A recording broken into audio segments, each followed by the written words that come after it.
एथर Ollywood industry आउ रहिबनी पछरे आउ Ollywood hero माने भी रहिबेनी पछरे। एथर चालिबो ओलीवुड रो राज। हाँ भाई माने एक कथा आपनको मिछ लागुथिबो हेले एहा ही सत।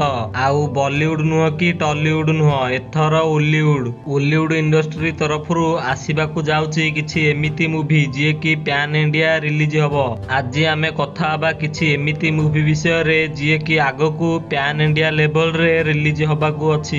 प्रथमे आसुची अनुप महांतीकर रावण जे कि पैन इंडिया रिलीज हबो बोली से निजे कहिसंती। तापरे आसुची बाबूशान महांतीकर माल्यगीर। ए मूवी रो शूटिंग 50% ठू अधिक शूटिंग सरिलाणी।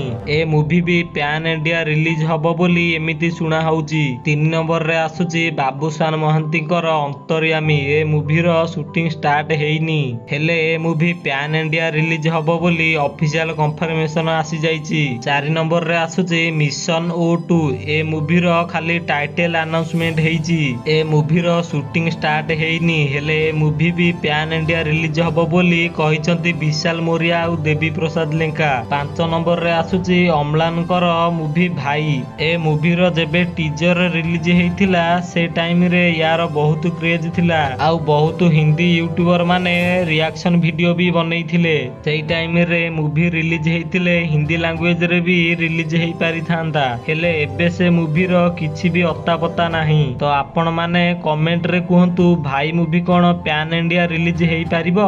आपण मानको कोन लागुची ए 5टी मूवी पैन इंडिया रिलीज हेइ पारिबो कि नाही कमेंट रे कहंतु। आउ एई भली मूवी अपडेट जानिबा पई आम चैनल को सब्सक्राइब करि दियंतु आउ वीडियो को लाइक करि दियंतु।